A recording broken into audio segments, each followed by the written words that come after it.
What's up? We're back. We're starting a new podcast here. So, this is going to be a podcast where we just kind of talk about whatever we want, throw everything into one pot. I'm excited to do it this way.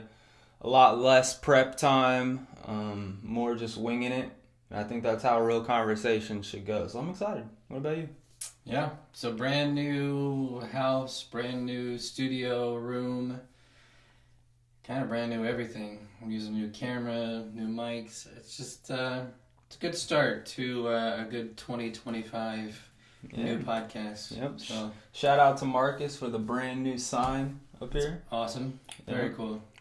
So we got some stuff already that we know we want to talk about. Now, right before we started filming this, we went and watched a video. So let's go ahead and start with that while it's fresh in our brains. Okay. We watched a video that was, I think it was like CBC News that had released it. Yep. And it was a journalist interviewing a researcher talking about the dangers of researching something called mirror cells. Okay? So I'm going to give my probably wrong analysis of what I kind of took away from this researcher and what she was saying. So everything in our biological life here on Earth has a direction that it's pointing, and there's two directions that it can point. So everything in life points this way, and things that don't exist, I guess, in our natural world here on Earth can point that way. Like, it's only two directions. Everything we know only points this way. They've discovered that there are things that can point that way, theoretically. And so they are researching, trying to create things that point that way. So I guess they're calling it mirror life. What it sounds like to me is like almost like Stranger Things, like the upside down world. Okay. And so what they're saying when they're researching this, what this journalist, I guess, is getting on here, she's calling for a stop to all of this stuff. Because if everything in life points up, right, and this thing is pointing down, what she's saying is that the natural world as we know it, if we bring the things pointing down into this world, everything that is pointing up won't recognize the thing that's pointing down. Like, they'll have no reaction to it. So what does that mean? That means that there's nothing in our world that can sense it. There's nothing in our world that can eat it. There's no bacterias or viruses that can latch itself onto it. Like, it goes unrecognized, I guess, but it's existing still. So, the implications, what she's saying, like, this could potentially end all living life. We don't know. She doesn't know what it could do. It's all theoretical, obviously.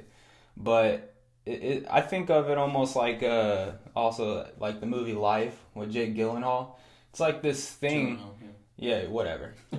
They try to like burn it, didn't work. They try to like stab it, doesn't work. Like, there's nothing that we know that can take on this thing. It literally just absorbs things, and it does as it pleases in our world. But we have no way to fight it in its world of the molecules pointing down.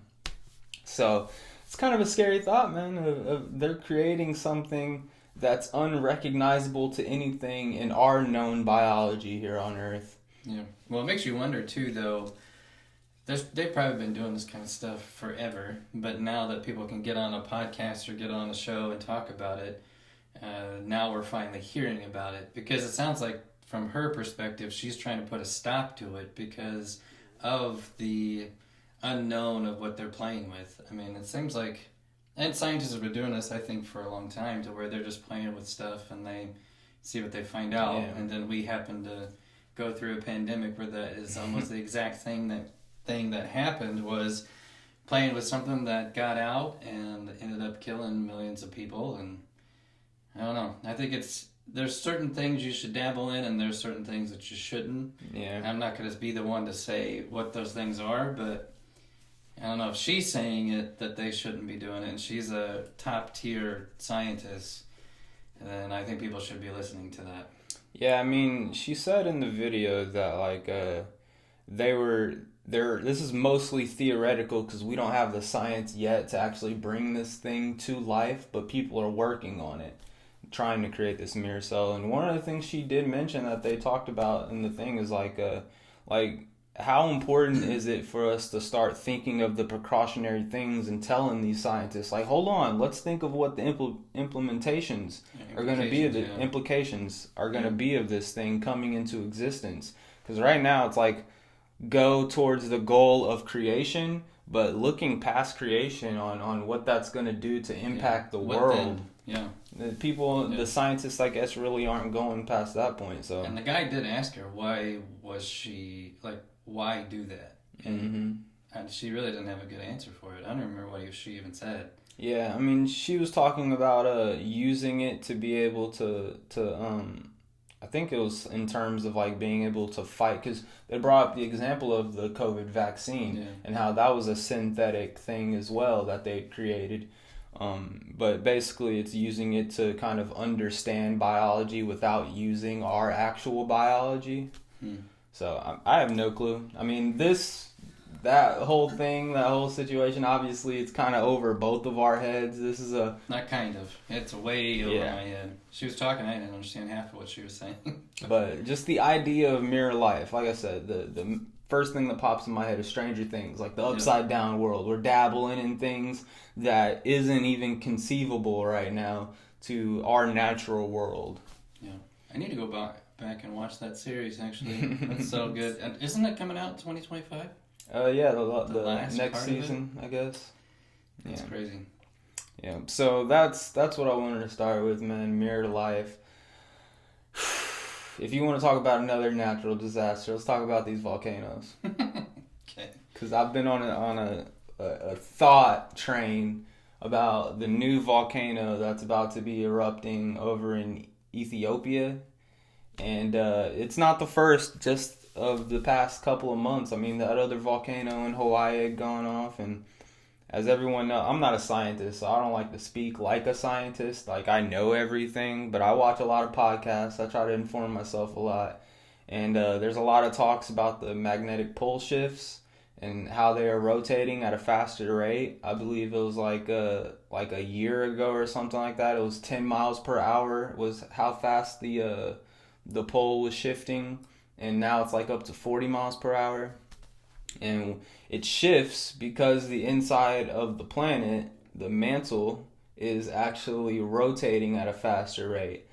And so with all these earthquakes that are going off and all these volcanoes that are erupting, I mean, I don't know if there's science that supports it, but it just makes sense in my head that if the inside of something is going faster, being more violent, that it would have impacts on the outer shell as well. Right. And that's where you get these volcanoes and earthquakes and stuff.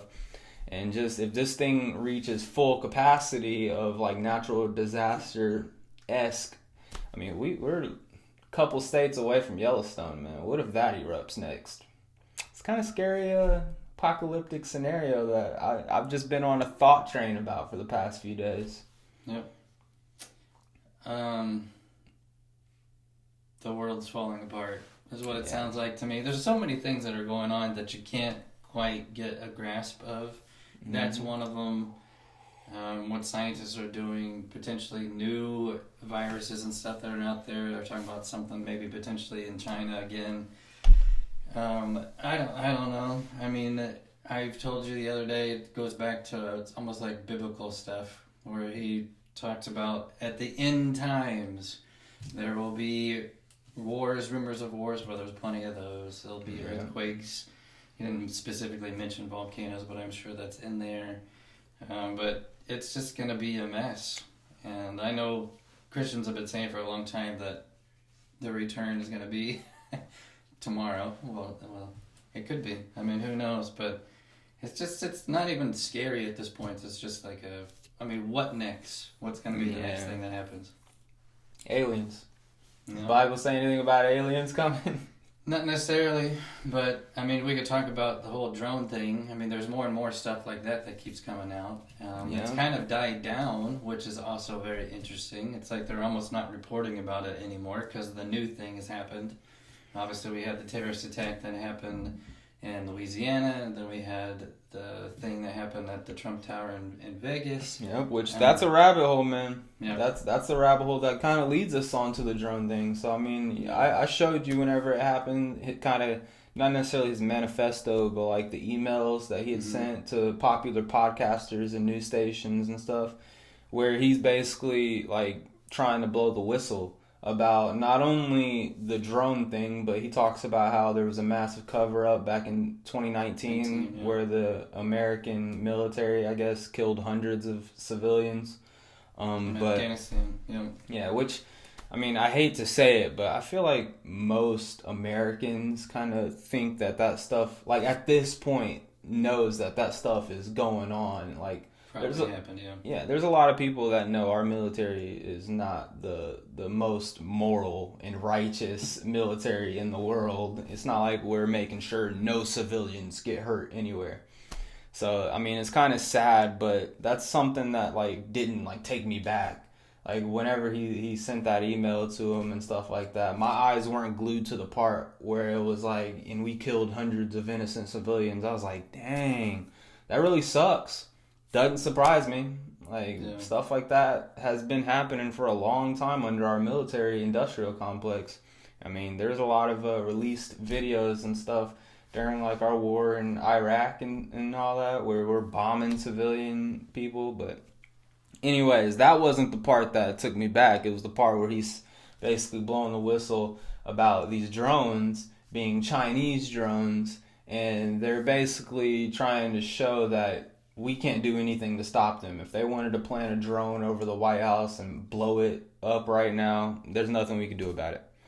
And so him saying that as if he knew it for a fact, and saying that these drones do have like, what did he call it, gravital something, I forget the propulsion or something like that. Gravital propulsion, but just being able to do things that we don't think is possible yet with our current technology.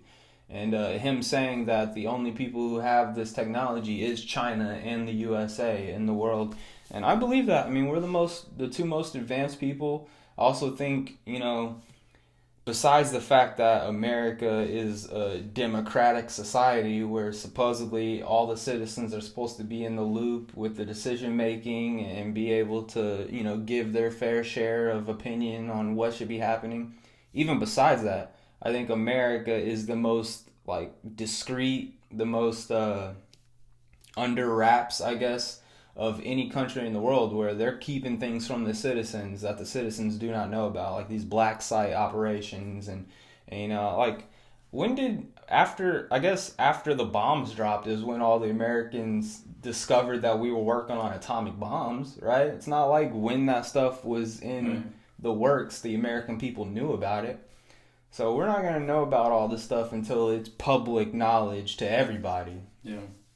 It doesn't seem like the news is picking up on some of that stuff, though, because they're still talking about this guy as being like a depressed individual who's just was kind of reaching out for help and wanted to commit suicide and all this stuff. And it's like, that's not the story that the other side is really giving. The underground news, they're talking more. This guy was trying to get the word out, and he was being hunted down. Yep. Basically, he said that in his email. He's like, I am not under any type of distress. He's like, I am in my right mind, and he was like, he thinks that he's been being followed by Homeland Security or the FBI for the past week, I guess. Yeah. And you know, there's a lot of stuff that like they talk about with him being depressed and being suicidal and stuff like that. That a reason behind that could be that his girlfriend just a week before had broken up with him due to infidelity or whatever. And then they also raised the concept that the body that was found in the Tesla truck did not have matching DNA to the dude's child. Oh, yeah. And so they're trying to like paint this picture. Well, his girl broke up with him. The kid might not be his. That's why he's in this mental state. But if you look at the email, and he's saying that he's been being followed for the past week, like supposedly back to when he broke up with his girlfriend, right? Like, let me paint a different picture for you. Like, this is conspiracy theory stuff. Obviously, me and you don't know. Right. But let me paint a different picture. What if he knows that he's getting knowledge about this stuff, he's expressing maybe to his higher ups that he wants to go public with this stuff, and or maybe he's not even expressing it to them, but they get a general idea, and he knows that they're starting to get a general idea that he wants to go public with this gravital propulsion technology, these Chinese drones, of this major cover up that happened in 2019, which are all areas that it's very clear and obvious that the government would want to keep under wraps. They want to keep that under the bed. They don't want the public to know about. So if he's about to come out with this stuff, if you were a soldier, right, and you've been serving in the military for the last 20 years, and you know this is about to be some grand conspiracy, but you have like a wife, you have a child, like what's the first thing you would think in your head to do? Is to separate them at any cost from this so nothing falls back onto them. So like if I was about to go on a mission, right, and I knew that this could result in the end of my life of some sort, like people are hunting me down or whatever, I would like to paint a picture that I broke up with her, she has nothing to do with me, the kid isn't even mine, like there's no need to implicate them at any reason in all of this. So like what if he did stage a breakup with his wife? And as far as the whole DNA thing, I mean, there's a lot of theories floating around that he wasn't the one in the Tesla, that he could still be alive somewhere. Maybe he killed someone, put the body in there. I mean, they said that the body was charred up to where you couldn't even identify it. So there's a lot of different conspiratorial pathways that are stretching from this Tesla bombing thing. And one thing I do agree with that a lot of people have been talking about is this definitely isn't like some type of terrorist attack. This definitely isn't I'm about to commit suicide and I want to take out other people with me. Because with him being a 20-year veteran, he would have the capabilities of creating a larger IED that could probably blow up that entire building. Yet he chose to have a bunch of fireworks and a couple of gas canisters. Like that's it. Something that's just a big look at me type of thing. But he got a Tesla truck, which is like a freaking iron cage, basically. And it was such a small impact of a bomb that it didn't even blow out the windows in the front building of the Trump Tower. So it's very clear that he wasn't trying to take other people out with him. He was just trying to show something that would get people's attention. It's a deep rabbit hole of stuff, man. And if you take what he sent in the email, what his words are, the dude that supposedly killed himself, if you're taking that highly into consideration, there is a cause of alarm that there is a lot of stuff that our government's keeping from us that they do actually know about. It's not like they look at these drones and they say, well, it's not us and it's not China and it's safe out there, but we still don't know what it is. It's like, what? What are you talking about? Yeah, it'd be hard to say that they don't know what's going on. I'm sure they have some idea of what is happening. Yeah. Or at least you would hope so. Anyway, I don't know. Like we said, there's lots of different things that are going on right now that don't add up. Mm-hmm. They're just kind of random things. The other part about the terrorist attack in New Orleans, which I thought was kind of weird, they have, I mean, a lot of places that you go have the poles that are in the ground that block a car from going into a major street. And that was what they had on the streets at the time. But the problem was they took the ones out they were refurbishing, I think, what they were doing with the ones that blocked the sidewalks. Mm-hmm. Now, was it just a coincidence that the guy just happened to be like, oh, okay, well, I'm going to do this. And then he just went on the sidewalks knowing that those weren't going to be there. And that's the weird part to me. It's like, well, somehow this guy had to have some information, I think, that they were refurbishing those. He could get around the ones that were on the road and do what he did, which is just horrible. I mean, the fact that you would start off 2025 losing somebody that you love and care about, who was just out having a good time because they were celebrating the new year, and you have some lunatic that goes plowing through people in a truck and then gets out and starts trying to shoot people. I mean, it just, the whole thing's terrible. But again, just the weird part of he could have gone anywhere, but then he just happened to know or didn't know that they weren't putting those on the sidewalks. It's just a strange thing to me. Yeah. I mean, as far as him going anywhere, the Sugar Bowl, let's remember, was the very next day. Yeah. It's a New Year's celebration, downtown New Orleans. So, I mean, if he's but I don't think he was a resident of New Orleans, right? He lived I in don't think Texas. So. Yeah. So, I mean, I'm not sure. Maybe the Sugar Bowl had something to do with it being an occasion. As far as the like sidewalk blockers and stuff, their excuse for it was they were refurbishing it because the Super Bowl is going to be in New Orleans too. Right.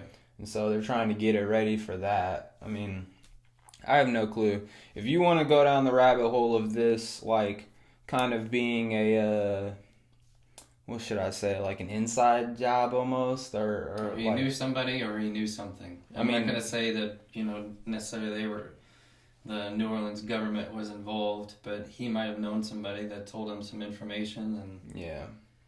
I don't know. It's just bizarre. I watched a video the other day. That was this dude. Obviously, he's not like somebody. Like, it's one of those things. Take a grain of salt with it. This is just his ideas, just like this podcast. Yeah, just like us. Where he was talking about both the Trump Tower thing and the New Orleans thing are kind of like just psyops to kind of get the people in fear a little bit, get them questioning things a little bit, so that the government military industrial complex can start pushing us towards we're going to be in a war with somebody. I mean, I'm not sure. I know on my feeds, like every other day, they're talking about China and how China is preparing for war. Yeah. They're firing generals that disagree with war. Their economy is going downward, which right now they're talking about Xi Jinping, whatever his name is. Right now he has the capabilities of waging a war financially, but in the future he's not. So they're saying like his time slot of being able to start that war is going slowly down. So he's going to be wanting to start a war earlier than later. Yep, and I believe they even said that they've upped their military capacity. Yeah. By a third, I think, even more so than what it ever was before. And they already had a huge military, but it's like they're gearing up for something. Yeah. And it's not necessarily to say it's going to be with us, but I think in counterpart, it always kind of is in a way. It's going to involve us. I mean, his New Year's speech. Did you hear what he's talking about in his New Year's speech? He's talking about just stating the Taiwan opinion, how he's like, yeah, Taiwan's a part of us, and it's inevitable that we are going to go in and reclaim Taiwan and make sure that they know they're part of China. And so you can tell he's pushing that direction. It's scary. It's scary to think that, even though people like to think of China as like an oppressed society, they got CCTV footage on every single corner in their country, I guess. They have capabilities that match the United States and even outmatch us, especially when it comes to the drones thing, which if you paid attention in the Ukraine-Russia war, like drones is the new front of wars. That's the new big wave that's going to be creating mass casualties and pushing your war direction. So it's scary. It's scary to think we could be entering a war in the near future. Yep. Certainly hope not, but yeah. Speaking of war, that kind of reminds me of the whole Ukraine-Russia war. So obviously, you know that North Korea had given a bunch of their troops there. On that front of things, there's a bunch of North Koreans that have deserted. And so that's just kind of interesting to think about. But also, I saw something just the other day talking about Ukraine and how Ukraine had sent a bunch of its soldiers to France to start training and stuff like that. And I think they sent like 5,000 or 4,000 or something like that. And they said out of that, like 1,700 of them just went AWOL, just deserted, just dipped off. And it was like, when you're literally gathering your soldiers by stealing them off the streets, kidnapping them, putting a gun around their arm, and you're like, you're fighting for Ukraine. If you send me to France, I'm going to take off too. Like, I don't want to be here. It's kind of crazy that you can force your citizens to go to war. And, like, you're telling them, go to this country, die for your country. That's basically what you're saying. Yeah. And it's expected, I think, that they're just going to take off first opportunity they get. Yeah. What would you do in that scenario? America takes you from your house at gunpoint. They come knock on your door. Isaac, we need you to enlist. We're going to war. You're going to have to go to this country and serve in a battalion, serve your country well. And then they're like, we're going to take you to Florida first. Or no, Florida's still in the United States. They say, we're going to take you to Canada so that you can match up with Canadians and get proper training. If you got to Canada, would you take off? Would you dip? It'd be very easy to hide in Canada, I would say that. But here's my thing. I mean, I grew up a very, very adamant fan of this country. Both of my grandparents, both my grandpas fought in wars. One of my grandpas was in World War II. He was a paratrooper. He was a prisoner of war for a couple of years in Japan. So I mean, it was rough on him. I mean, it messed up his life. And then my other grandpa was in the Korean War, and so I just have always had a huge admiration for this country because I see like all the things that people have done to keep us where we are, and that is like, I feel like, I mean, it's not like we're the only country in the world that has freedom, but it's not like this. I feel like it's different. Yeah. I mean, I haven't been to any other countries, so I guess I'm just reading and based off of what I know, but I've always had a huge admiration for this country. But after you start getting older and start seeing things and that, I mean, I guess I was more naive than maybe I thought I should be. You do see stuff and you're like, man, we've done a lot of things to a lot of different people. And I don't want to say that I'm necessarily a nationalist, but I would say that I would love for us to turn our gaze towards us and just focus on us for a while and not be involved in all these 100 other things and send our money to all these different places. It's like we've got a lot of problems here. Yeah. We got a lot of people that need help. We got a lot of people that need support. I mean, we're still in the most profitable country in the entire world. We still have people that go to sleep without being able to feed their kids. How is that even possible? Like that, and I'm not saying the government should be the one that has to step in and do that every time, but are there plenty of opportunities for people to go out and get a job, support their families, be able to, I mean, I bought a truck because I quit my job and I'm starting a new one. I had to like sign 15 different papers and all these different things just to get approved to buy a truck to be able to support myself so that I can get to work. I mean, I can't imagine somebody that has a family of 3 or 4 kids and they're trying to just make sure they have enough money to pay the bills, to feed them, to make sure there's a roof over their head. Like that's a lot of pressure. So all that to say, I don't blame certain people when they get into situations like that where it's like, one, they don't want to fight in a war that they don't necessarily, I don't want to say they don't believe in it, but I don't know if they do or not. Mm-hmm. I mean, there's probably in a situation where they're like, you know what, it might be better for me to go hide somewhere and then try to get my family over to me somehow, and we could start a new life in a brand new country, in a brand new space. Because, I mean, I just don't blame them. I don't, especially if you don't believe in what's happening. And you also don't see an end to it. I mean, can anybody look at this and say, hey, there's going to be a resolution to this thing anytime soon? I mean, I can with Ukraine losing. That's the only way. Ukraine, like... Russia's not going to give up. They've never given up. If you look at the history of their country, they just throw men and women and everything at a situation until it stops. They're in it till the last man standing. Yep.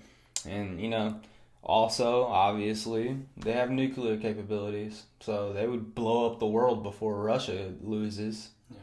Yeah. I mean, only way I could see things stopping on the end of Russia is some type of overthrow of power. If America or some other country assisted in a coup d'etat to get Putin out of power and they place someone in power that's like, hey, we'll just have peace with everyone. Which, how many times have we tried that and that worked out well? Literally never. It's never, I don't think it's ever happened. Nope. Where it's worked out well. But, it's going to end on the front of Ukraine. They're going to have to secede territory that's already been claimed or whatever. I don't know. I don't know the details of how it's going to happen. It's going to be Ukraine losing, Russia winning. That's the only way this thing gets resolved. And the sad thing about that is the implications that it gives for China and the whole Taiwan situation. Like, if The only way that this Ukraine thing stops is with Ukraine losing, giving territory, making deals, whatever, to get itself out of it. Transfer that over to Taiwan. The only way this Taiwan situation gets resolved is Taiwan loses. Because China, they have the button too. They can just press, everything go boom. Yeah. And so, in my opinion, yeah, I'm with you with the whole nationalist type of idea. Like, things are gonna constantly be screwed up in the world around us. Like, you're not gonna be able to put out every single fire. And if you do try to put out every single fire, look at what happened in the Middle East. You think you're putting out a fire, you're actually kindling the flames of a much larger fire later on. Yeah. So, America should look inward and turn towards itself and helping its own people. I mean, you hit the nail on the head when you just not only the complexities of life nowadays, because, with you getting your car and stuff, I've been searching for jobs out here. And one thing that I realized with jobs is just every single job, even jobs that say they're open to entry level workers, right? We'll teach you everything you need to know when you get here. When you get there, if you have zero experience, they'll look at you like, we need someone that's at least, familiar. Like, what? What are you talking? What happened to the days where you can know nothing about something, step in, be willing to learn, and have someone there that teaches you? There's no patience for teaching nowadays in a new job. Yep. They want people who already know enough that gets in there. Yeah, and the worst part is they don't know you, but they know I know you, and you know yourself. You're competent. You have a degree. You graduated high school, graduated college. You've got skills that you could bring to the table.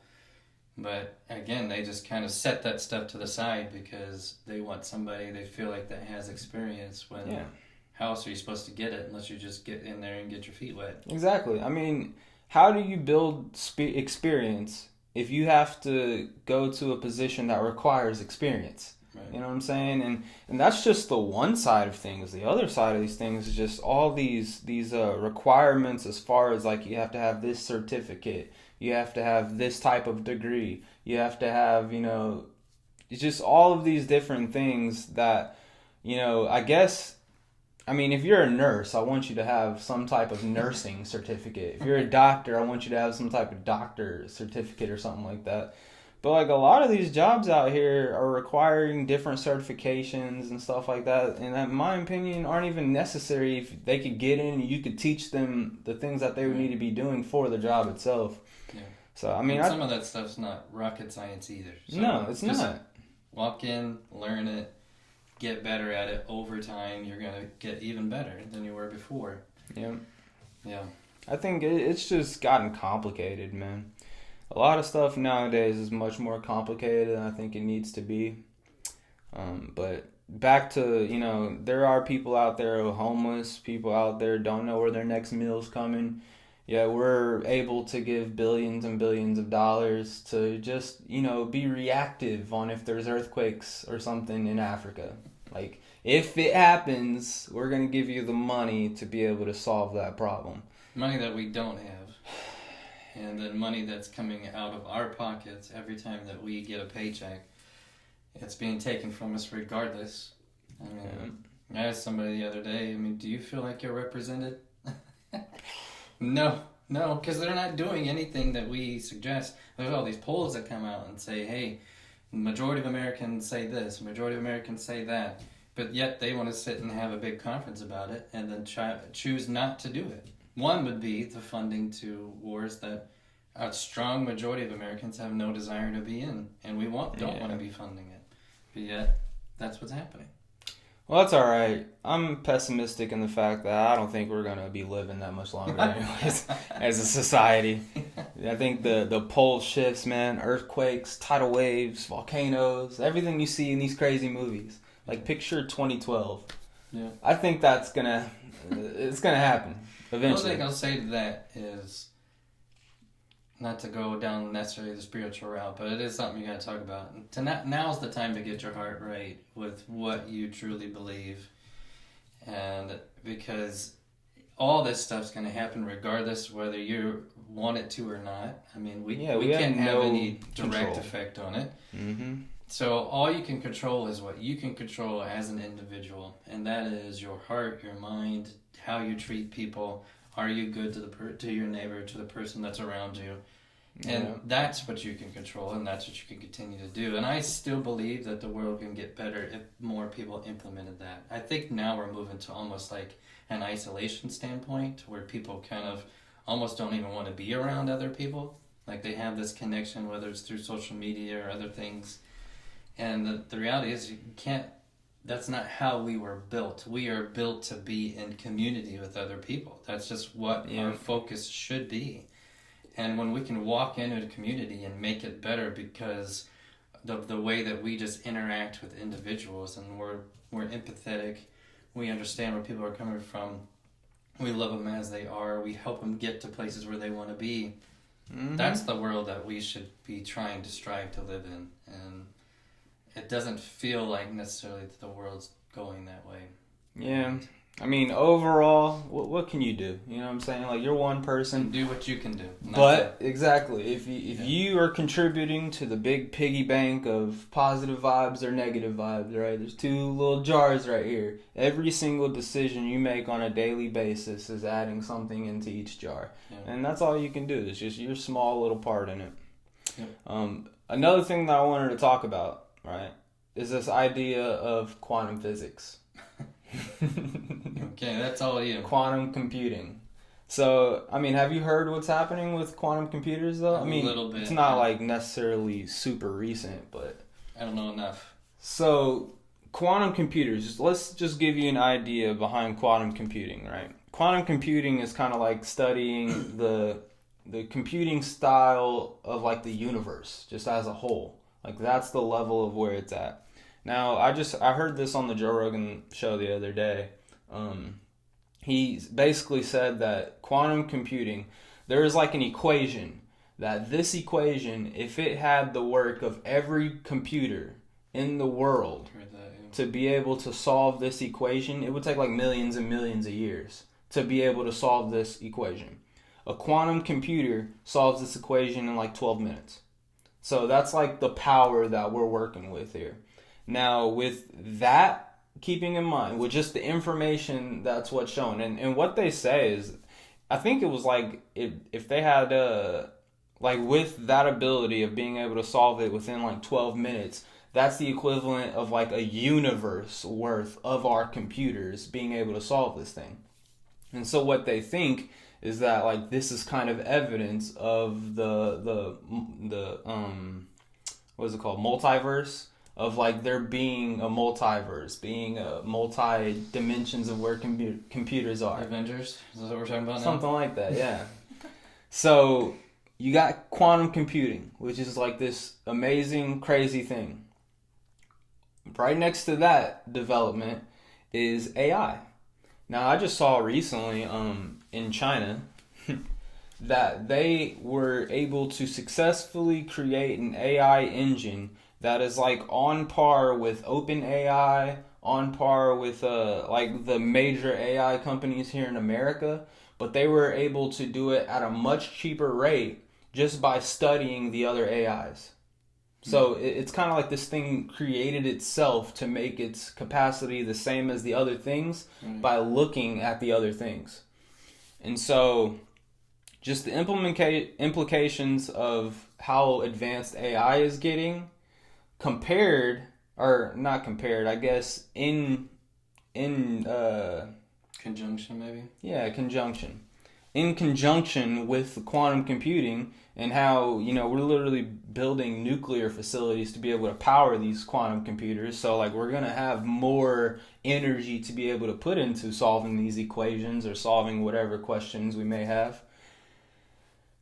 I think this world, in the next, 10 years, if we make it that far, right, natural disasters might happen. 2012 might happen to prevent this from happening. So, who knows? But in the next 10 years, just those two things by themselves, being able to add to each other, if we had an AI system running these quantum computers, right now, we put the question into the quantum computer to figure it out. What if there's questions we can't even conceive of that may be important that eventually AI can think about? them being able to put those questions in the quantum computer, figuring it out, and telling us the answers that we didn't even know there was a question to. Like, this world's gonna look way different once we get past. And I think they say like AI is supposed to reach general intelligence, like be able to function by itself, being able to do things by itself within the next couple of years. So Once again, it goes back to our very first conversation that sometimes I think we're delving into things that we don't fully understand, and it could lead to complete disasters. Also, there's a lot of great movies out there that have illustrated these type of things that have not ended well. So I Am Legend when it comes to the virus kind of thing. When it comes to, ironically enough, Will Smith is in both of these movies. Maybe he knows something. iRobot would be the other thing. We saw Musk come out with his Tesla robots that look eerily similar to the iRobot. My logic is undeniable. Yeah. So I don't know. Sometimes I feel like the technology is very cool, and I think it's interesting to see what direction it's going to go. I'm saying cool like a big nerd. But what is it going to lead to? And then could anybody come in and mess with it? Yeah, there's evil forces in the world. Yep. Didn't that happen in Iron Man 3? Ultron, yep. Yep. Well, and then it happened in 2 as well, because they ended up rigging some of those robots that they were creating, and those turned into evil robots that then started attacking everybody. So it's... Evil robots? Yeah. And which Iron Man, you said? Or there's Avengers? 2 and 3. You talking about Iron Man or Avengers? Iron Man. Oh, Iron Man. Okay, Yeah. yeah, he used his other iron suits. Yeah. Yeah, yep. Yep, and they started attacking everybody. So, yeah. I don't know. I get concerned because when you start meddling in things that you don't necessarily know how they're going to react.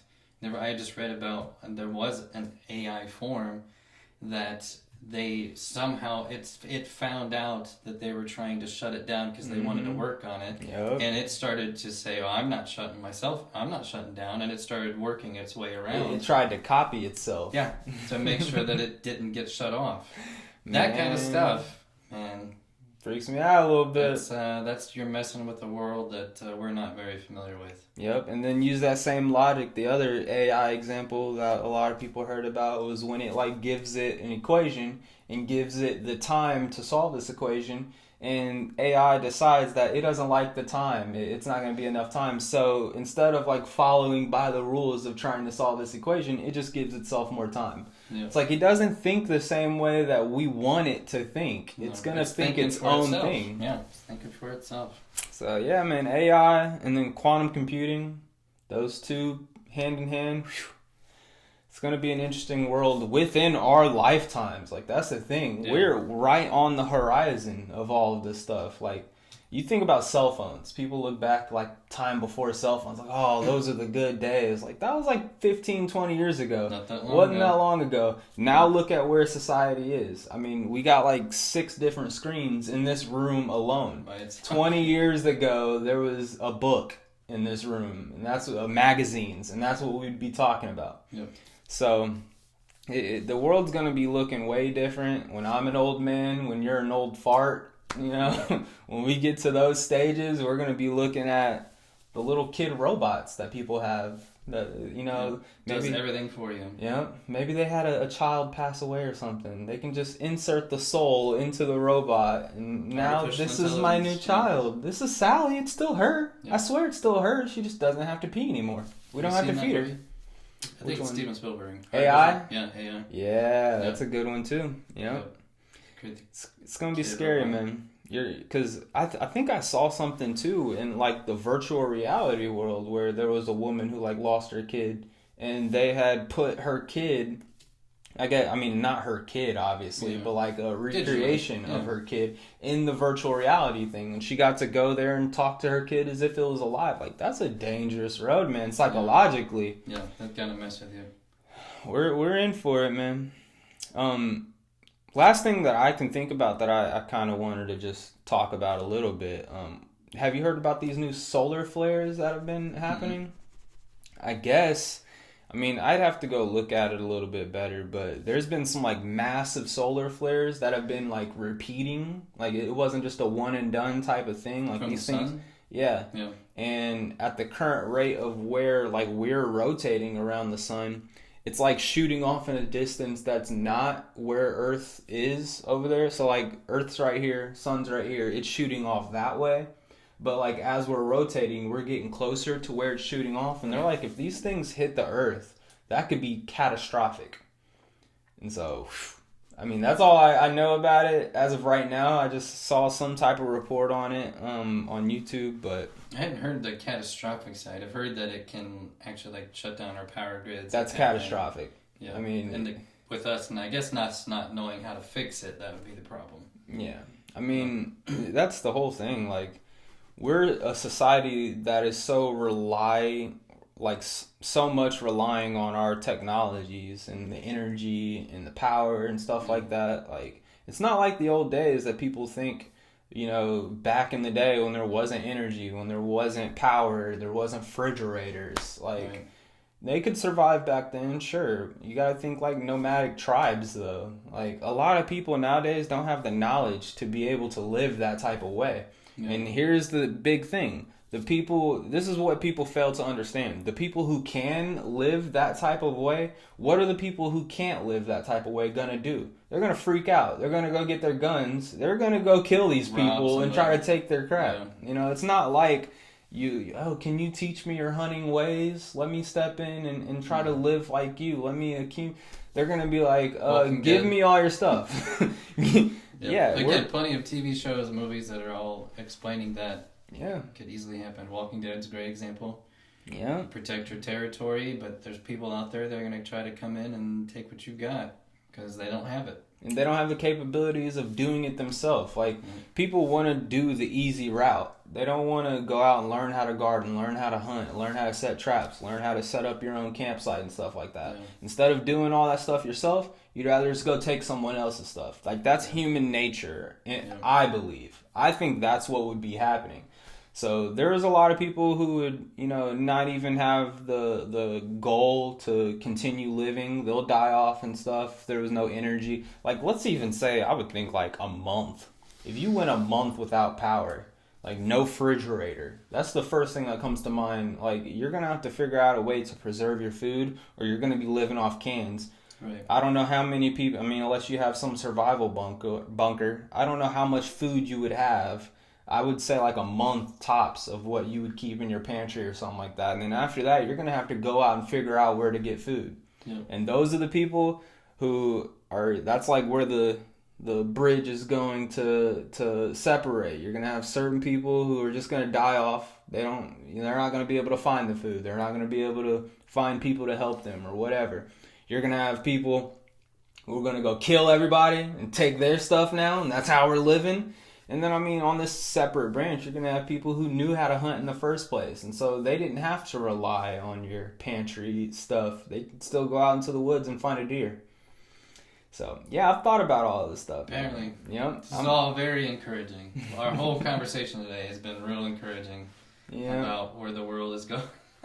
It's this is the type of stuff that I love thinking about, these Oh, post-apocalyptic scenarios and what's going to happen. It's fascinating to me. Nothing wrong to be prepared for it. Yeah. There's going to be certain steps you got to take.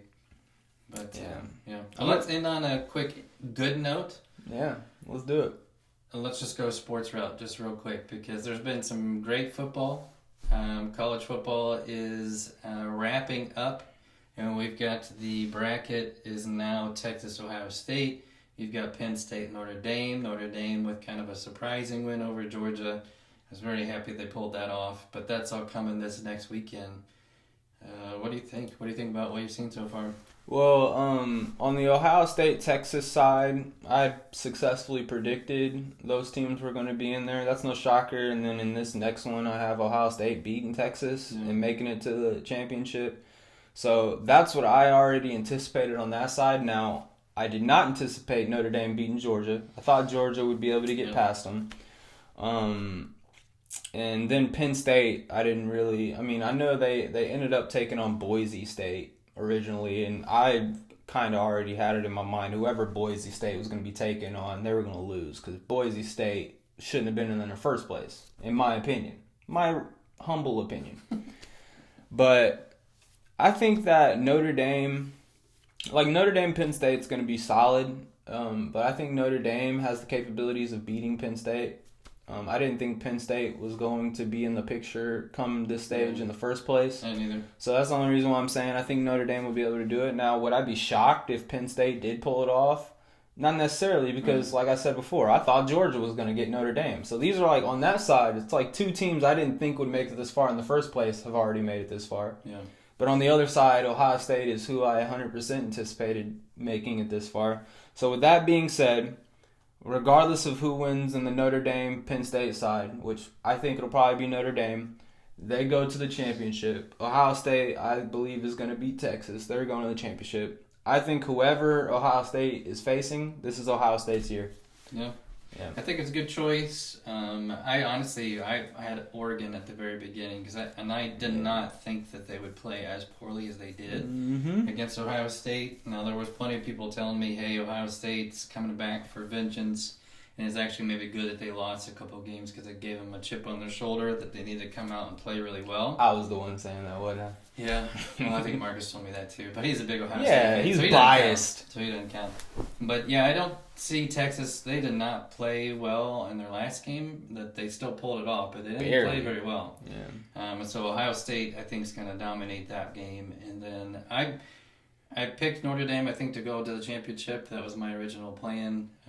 And Penn State is stronger than I really thought that they were. I think they surprised a few people. But yeah, in Ohio State, Notre Dame, I think that would be a fun game to watch in the championship. But yeah, I don't know if Notre Dame has enough to get their... Offensively is where I'm most concerned. Their defense is fantastic, but their offense has always been kind of like, it's hit and miss, and it's depending on who they play, on how well that they play. But yeah, I just think football-wise, we've been blessed this year with a pretty solid season, was pretty good, and then you also had a 12-game bracket that they definitely should stick with, and in my opinion, and I wouldn't necessarily up it too much, and maybe 16 would be my max. I wouldn't want to just turn it into the March Madness where there's like 64 teams trying to battle for a championship. But yeah. And then restructure a few things. But yeah, that'll be next week, and then actually NFL playoffs will start next week as well. Yeah. Start with the wild card games. Yeah, I mean, back to the Notre Dame Ohio State matchup. Like, you say Notre Dame's defense is good, they're gonna have to figure out a way to stop Smith, the wide receiver, because he completely destroyed Oregon. I mean, he's a really good wide receiver, especially with him only being a freshman. He's so young. Yeah. Like, I doubt he'll be going to the draft anytime soon, so he's gonna be there for a little bit. If he has another solid year next year, I mean, he'll probably go. He doesn't want to risk an injury. He might as well just get in there and make some big money. And I mean, maybe, but he's a dog. Notre Dame's going to have to figure out a way to stop him, and I don't necessarily think Notre Dame's strong suit on defense is the secondary. Their strong suit's linebacker and D-line. Yeah, D-line for sure. So stopping the run. And it's not like Ohio State has a weak rushing attack either. They got two really good running backs and a great offensive line. So it's going to be tough. I think for sure this is Ohio State's year. Yeah. As far as the bracket, it has been a fun college football playoffs. Yeah. I know early on we were talking a lot about teams getting in that were undeserving. That's why I do think that it should expand a little bit. So it's okay to have those teams who, like in IU, who goes nearly undefeated, but they're kind of weaker based off of who they've played in the season. Like, I think it's okay to kind of have those shocker teams, because just like Arizona State, they put up a fight against Texas. Like, they deserve. They showed they deserved to be there. Honestly. Yeah, I mean, it was close, but you know, you have teams like that even though there are questions of whether they deserve to be there or not, every dog has their day. Yeah. And so they could have just that miraculous game where they could completely upset somebody. I mean, I know Alabama wasn't very good this season, but when they lost to Vanderbilt, people are like, Alabama's losing to Vanderbilt? Yeah. What? Like, it happens.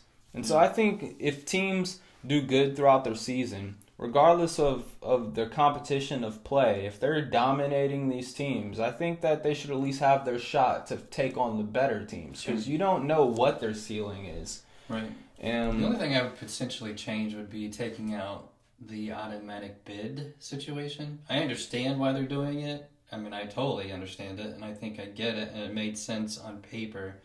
But when somebody wins their conference championship and they automatically get in, they automatically get a first-round bye, I don't know. I'm just not... I think it puts some people in the picture that maybe shouldn't be considered in the picture. Well, I think that...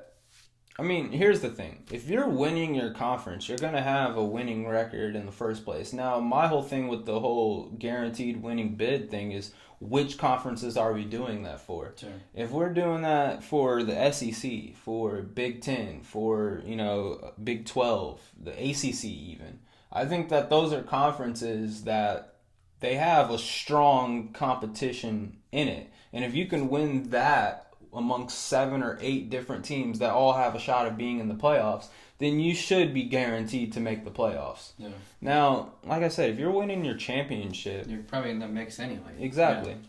So I think it's kind of a, not necessarily relevant point with the whole automatic bid. Like, why do you have to say there's an automatic bid? Only way I would say that is if it was like a lower tier team that could win throughout its conference and stuff, but then not have a chance of making the playoffs for some reason. And that kind of, to me, seemed like Boise State this year. They're in the Mountain West Conference. They don't take on anybody. Why would they be in there? I don't know if they were actually a team that had the automatic bid, but Well, they got the bye, so they must have been. Yeah, it could have just been based off record, though, how good, because I think they only lost one game in the season. Yeah. And the only other team that was undefeated was Oregon. They were in the Big Ten. I think Big Ten, like I said, Big Ten, SEC, the ACC is a pretty tough conference too. Maybe Big 12. I feel like I'm missing one of them. That's a pretty solid conference too. But those are like the conferences that bring in all the 5-star recruits, all the top-notch names. Like, that's the highest level of competition when it comes to college football. You're not going to have a bunch of 5-star players going to Boise State or whoever they're facing, which is like San Diego State or New Mexico or whoever these teams are. So I think that's important. Now, I back to the whole college football playoffs thing. I think that it should expand so that we don't miss out on the opportunities of like a Alabama, which I know Alabama lost to Michigan. Michigan was a tough team. Let's not forget they beat Ohio State, who's still in the playoffs. So I'm not necessarily trying to take anything away from Alabama because of their loss of Michigan. Alabama should have been up there in conversations of making it. Texas A&M, even though they lost to USC towards the end of the season. Ole Miss played well. Ole Miss, yeah. I mean, there's a bunch, and these are all SEC teams. I'm sure if you looked in some other conferences too, you would see a couple of other teams that were a little bit more deserving of being in the playoffs. But we'll never know. They didn't have the opportunity to make the playoffs. Yeah. I'm sure they'll adjust. I mean, it's not going to be dead set that this is going to be the way it is next year. I bet they'll make a few adjustments. Yeah. And it may take a few years to get it right. I mean, whatever that right looks like, but it can happen. Yeah. And then on the other front, NFL. I mean, I'm kind of disappointed in this season, partially because of how the Steelers are playing. I don't want to bring it up, but I did tell you one of our last podcasts that looking at their last 4 games, most teams would go 0-4. And that's what happened. They went 0-4. Yeah. I mean, Russell Wilson hasn't been playing like Russell Wilson was playing whenever he first took his spot as a starter. So, in my opinion, that alongside some of the play calling. Now, I don't know, it feels almost as if the play calling is a result of Russell Wilson's play. But I was just watching the game last night, and I was like, man, if you check down the ball one more freaking time, every time. It's either It's like check the first thing he downs does. or launching it down the field. Yep. Just And hoping somebody grabs it. you gotta, I mean, I know we don't have the best wide receivers. We have George Pickens, who played pretty bad last He game. did. but he's still a great receiver. We have a great tight end. We do have backs who can catch it out of the backfield. Now, that's for check down purposes, but that gives you a safety net for being able to launch it down the field. Like, see that open look first, and if it's not there, then check it down. We also had the announcers kept saying it. I mean, Troy and Joe Buck kept saying it. They were not utilizing the middle of the field at all. Yeah. Like, I think they threw it a couple times toward the end of the game, and it hit every time. Now, the last play of the game, the tight end should have caught it. It was right in his hands. That would potentially put them into field goal range to actually win the game. But I mean, it wasn't well played. A football game is it compiles plays that lead to the next play, and that tight end route that he ran, it was in a 4th down scenario where they had to pick it up. A drop like that, yes, is very tough, but why are we in that situation in the first place? Sure. Why are we, to me, the ball really, I'd say like that ending drive that they had really took a turn for the worse when Russell Wilson scrambled and went down for a 3-yard gain. And, that by itself, he should have just threw it out so we could preserve time. Easily. But even if he did slide down, now I don't like, Mike Tomlin's the best coach in the NFL, in my opinion. Andy Reid's up there. I like the Harbaughs, both of them. They're up there too. But Mike Tomlin's the best coach. In that scenario, you probably need to take a timeout after that play. Instead, he lets the clock run so they can get up, try to run another play, and then it's an incomplete. But that next incompletion that set up that 4th down that Pat Freiermuth had to pick up, had to catch right there, that next incompletion is something that's like, and I believe that was the one where he launched it down to George Pickens and it was out of bounds. Yeah. Like, that throw itself looked like it was a hurried throw, but they're in the mindset of we need to hurry up and get this play off, and then whatever the play is, let's hurry up and get to it. If we would have thrown that well, that would have been put him right in field goal. And that's a scenario where after Russell Wilson would have slided, if Mike Tomlin would have called a timeout right there to where they're not in this rushing situation, that's a 3rd down where you need to be concerned on picking it up then. Right. That's probably when you should have called that tight end route to get it. A hurried up formation on a 3rd down and you just launch it down the field like that, you can tell is like a hot route. It's like a audible to this next play because we're in hurry up mode. So I don't know, man. There's a lot of things that the Steelers need to figure out. And it's not just on the offense is pretty bad right now, but defense, man, we need some corners. We can't guard crap. Yeah. We can't guard anything. The Bengals were, and I like to give the Bengals credit. They have 2 of the best wide receivers. They have top 3 quarterback. It's him. It's Patrick Mahomes. It's Josh Allen. Yep. And then Lamar Jackson too, but Lamar Jackson brings a bunch of different utilities. I'm talking about just throwing right here. But that's tough. And if you're... I really didn't understand the whole put Joey Porter Jr. on Higgins and then leave the cornerback who wasn't even a starter, who's in because Dante Jackson got hurt. You're putting Corey Trice, who is a 67 overall on Madden. So he's not very good. You would know that. You're matching him up onto the best wide receiver in the NFL. He's going for the Triple Crown this year. The most receptions, the most receiving yards, the most touchdowns. You're matching Corey Trice on Jamar Chase.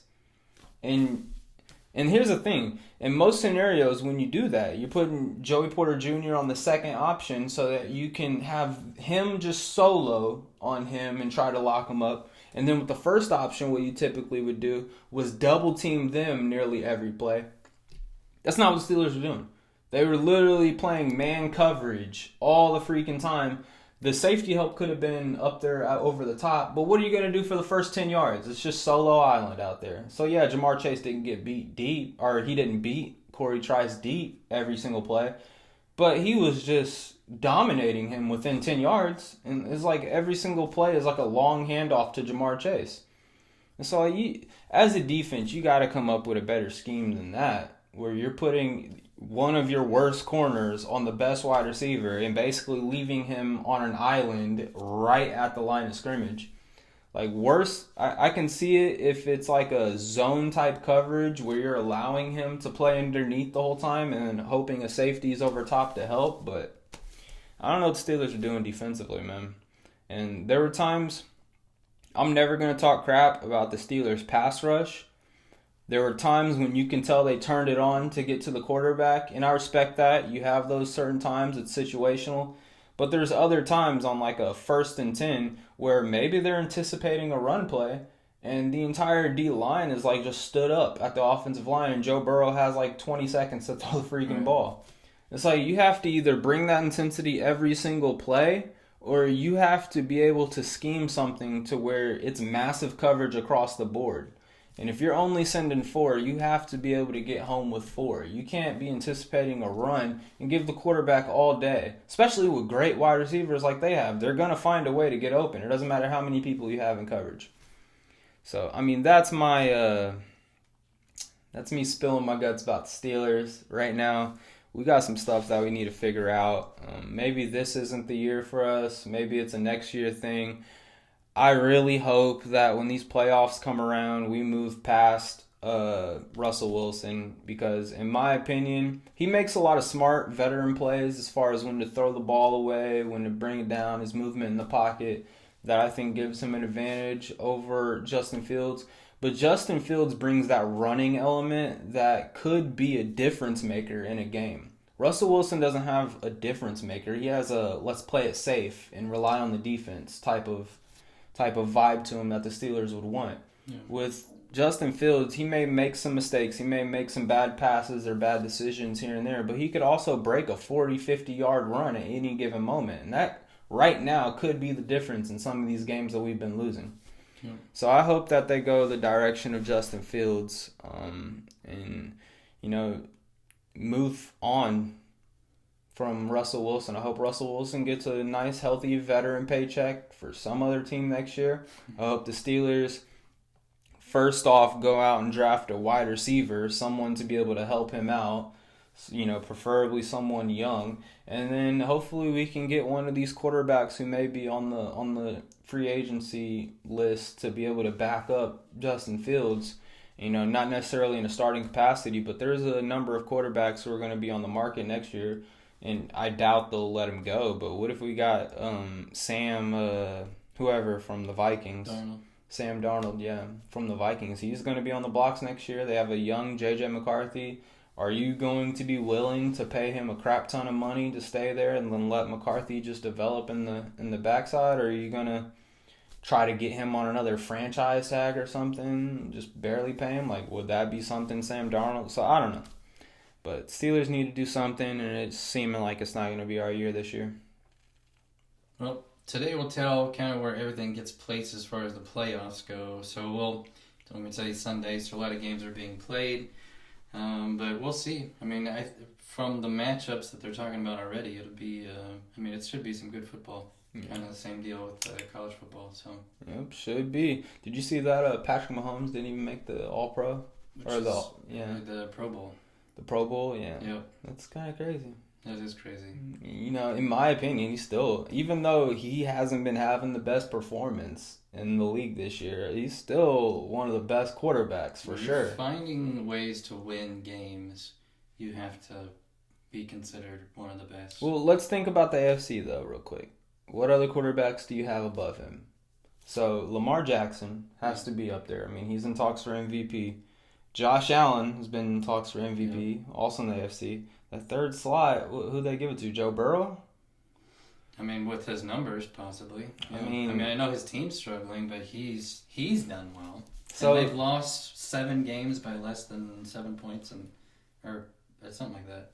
Less than 7 points. So even though Patrick Mahomes is a great quarterback, does it make sense that those 3 quarterbacks are above him in the Pro Bowl selection? Josh Allen for sure, just because his numbers are insane this year, so I'm fine with that. Lamar Jackson I saw his number. I didn't realize how well he was actually doing. It's over 4,000 passing yards. He's got 40-plus touchdowns and 4 interceptions for the entire season. He's a dog. It's unreal. unreal. So he should definitely be in the MVP conversation. And then Joe Burrow. Yep. So Burrow's Joe up there Burrow as well. versus Mahomes is where you're like, which one? How could you say Joe Burrow doesn't make the Pro Bowl though with the numbers he's been putting up? He's been putting up crazy numbers too this year. Yep. So I don't know. It's interesting though just to see Patrick Mahomes not in the Pro Bowl. It's like it's hard to believe. Yeah, it just speaks on the competition over in the AFC this year. All right, I say we wrap this thing up. Yep. All right, that's all we got for this podcast. I know you want to hear so much more of what we have to tell you, but comment, make some suggestions. Yeah. We'll talk about anything you guys want us to talk about in the next video that we release. If you simply just comment what it is, we'll cover anything. Yep. Almost anything. Go buy our books on Amazon. We got them both laid out here. Yeah. Torlin and the Five Kingdoms of Valmir. This is the Man in the Arena. So I just took a speech and talked a little bit about it. Again, those are both on Amazon, so check them out. They're both should be bestsellers right now. Give us a follow on Instagram too.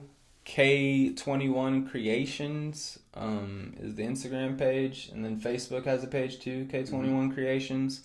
Also Twitter. We're on, or not Twitter, X, my bad. X, yes. We're also on X. So go out and give us a follow, and we'll probably be getting around to posting clips and stuff from this podcast, from future podcasts on those social media sites. So if you want to see more shorter clips from our podcast, go ahead and look at it there.